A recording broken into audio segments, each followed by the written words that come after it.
अच्छा, इसको कंटिन्यू करते हैं। अच्छा, ब्रांड क्रेडिबिलिटी का कॉन्सेप्ट मैंने आपको क्लियर कर दिया। इसके बाद जो कॉन्सेप्ट आता है वो आता है टैक्स बेनिफिट्स। टैक्स में बेनिफिट्स आपको ये हो सकते हैं जैसे कि आपको मैंने बताया, जब आप फर्म रजिस्टर्स करवाते हैं तो अगर आपका एक सोर्स ऑफ इनकम है फ्रॉम कैपिटल, फिर बिजनेस आपकी एक्टिविटी है, आपकी सैलरी है, एक छोटे ताजिर की मैं बात कर रहा हूँ, तो जैसे ही वो एक नई सोर्स ऑफ इनकम ऐड होती है तो अमाउंट ऑफ टैक्सेस का जो रेट है वो बहुत एस्केलेट हो जाता है।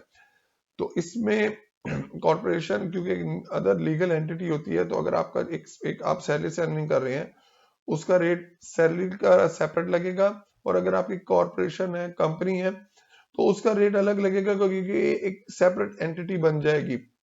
और अवेयर एज एफबीआर में अगर जैसा आप एक ही एंटिटी के साथ करें तो जो जो चीजें आपकी ऐड होती रहेंगी, आपकी अमाउंट्स बढ़ती रहेंगी, तो उसको आपको टैक्स का जो बेनिफिट है उसमें आपको इतना ज्यादा बेनिफिट नहीं मिल सकेगा। वेयर एज जैसे कि कोरोना आया था, अल्लाह सबके लिए आसानी वाला मामला, कभी भी ऐसा मामला ना हो फॉर फ्यूचर में, तो जब गवर्नमेंट पॉलिसीज बनाती हैं तो वो जब बेनिफिट इंसेंटिव्स देना चाहती हैं कि यार, वो कहती हैं कि एक सोल प्रोप्राइटर बंदा है वो उस तरीके से उसका बिजनेस रजिस्टर नहीं होता, तो वो कहते हैं जो कॉर्पोरेशन है उनको इंसेंटिव दिए जाए ताकि मुल्क में रोजगार और इन चीजों का जो फुकदान आ सकता है वो ना आए। और अगर आप अपनी कंपनीज को डिफरेंट एसोसिएशन के साथ भी लिंक कर सकते हैं तो आपको मैक्सिमम बेनिफिट मिल सकता है।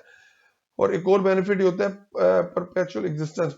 जो फर्म्स होती है ना वो आपके नाम पे ओन हो रही होती हैं, आपकी आईडी कार्ड, जिंदगी लिमिटेड है तो वो जो नाम के साथ वो चीजें खत्म हो जाती हैं। वेयर एज कंपनी एक सेपरेट लीगल एंटिटी है, इसकी ओनर्स तो चेंज होते हैं, कंपनी की एग्जिस्टेंस फॉर एवर चलती है, टिल देन आप इसको ऑफ बंद नहीं करते। और ये एक सिंपल सा एक चार्ट फर्दर भी मैंने बनाया है कि अगर आप बिजनेस सोल प्रोप्राइटर है तो सिंगल आपका retailer, traders and other self employed हैं तो सोल प्रोप्राइटरशिप की तरफ आप जा सकते हैं क्योंकि इसमें कंप्लायंस लिमिटेड है। एओपी है अगर तो आप एक से ज्यादा लोग हैं तो आप एओपी फर्म पे भी जा सकते हैं। और अगर आप स्ट्रक्चर तरीके से चलाना चाहते हैं तो आप single member company, private limited company और लिमिटेड लायबिलिटी पार्टनरशिप फर्म्स भी बना सकते हैं। इससे रिलेटेड कोई क्वेश्चन हो तो आप पूछ सकते हैं, और हम ये तमाम सर्विसेज प्रोवाइड करते हैं। जज़ाकुमुल्लाह खैर।